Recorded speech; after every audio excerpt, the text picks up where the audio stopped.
ইসরায়েলের প্রধানমন্ত্রী Benjamin Netanyahu আশঙ্কা করছেন যে ইরান আবার পারমাণবিক কর্মসূচি শুরু করার চেষ্টা করছে।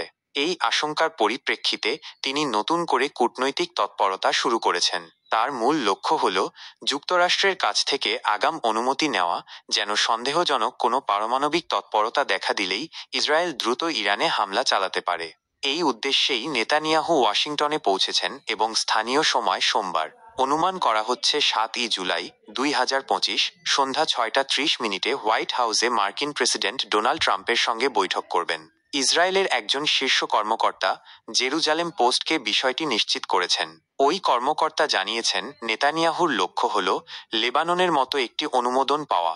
এর অর্থ হল, যদি পারমাণবিক স্থাপনায় সন্দেহজনক কার্যকলাপ ধরা পড়ে অথবা মার্কিন ও ইসরায়েলি যুদ্ধবিমানে আঘাতপ্রাপ্ত এলাকা থেকে ইউরেনিয়াম অপসারণের প্রমাণ পাওয়া যায়, তাহলে এর বিরুদ্ধে ব্যবস্থা নেওয়ার জন্য ইতিমধ্যেই মার্কিন অনুমোদন থাকবে।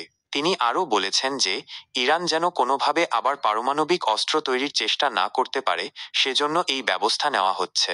নেতানিয়াহু আন্তর্জাতিক পারমাণবিক সংস্থা IAEA এর সঙ্গে সহযোগিতা না করায় ইরানের ওপর আগের মতোই কড়া নিষেধাজ্ঞা আরোপের বিষয়টিতে জোর দেবেন। সম্প্রতি নিরাপত্তাজনিত কারণে IAEA এর পরিদর্শকরা ইরান ছেড়ে চলে গেছেন। এরই মধ্যে ইরানের প্রেসিডেন্ট মাসুদ পেজেশকিয়ান IAEA এর সঙ্গে সব ধরনের সহযোগিতা স্থগিত করেছেন। ফোর্দো পারমাণবিক কেন্দ্রে ইসরায়েল ও যুক্তরাষ্ট্রের হামলার দাবি। এদিকে ইরানের পররাষ্ট্রমন্ত্রী আব্বাস আরাঘচি দাবি করেছেন যে ইসরায়েল ও যুক্তরাষ্ট্রের বিমান হামলায় ইরানের ফোর্দো পারমাণবিক কেন্দ্র মারাত্মকভাবে ক্ষতিগ্রস্ত হয়েছে। তিনি এক সাক্ষাৎকারে বলেছেন, ফোর্দোতে কি ঘটেছে তা পুরোপুরি জানা না গেলেও এটুকু নিশ্চিত, সেখানে বড় ধরনের ক্ষতি হয়েছে। গাজায় যুদ্ধবিরতি নিয়ে আলোচনা।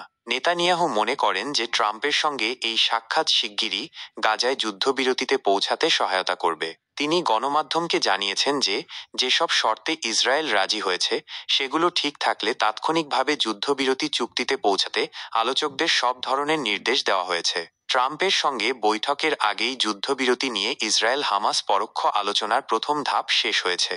সংশ্লিষ্ট ফিলিস্তিনি এক কর্মকর্তা বার্তা সংস্থা রয়টার্সকে জানিয়েছেন যে রোববার 6ই জুলাই 2025 কাতারের রাজধানী দোহায় দুটি পৃথক ভবনে প্রায় 3.5 ঘণ্টা ধরে ইসরায়েল ও হামাসের মধ্যে আলোচনা হয়েছে। দুপক্ষের মধ্যে তথ্য আদান প্রদান করেছে মধ্যস্থতাকারী কাতার ও মিসর। তবে আলাপে যুদ্ধবিরতি নিয়ে কোনো কার্যকর অগ্রগতি হয়নি বলেও তিনি জানিয়েছেন। নেতানিয়াহুর এই কূটনৈতিক পদক্ষেপ এবং গাজায় যুদ্ধবিরতি নিয়ে আলোচনার ভবিষ্যৎ কী দাঁড়ায় তা দেখার জন্য আরও অপেক্ষা করতে হবে। এই বিষয়ে আপনার আর কোনো প্রশ্ন আছে?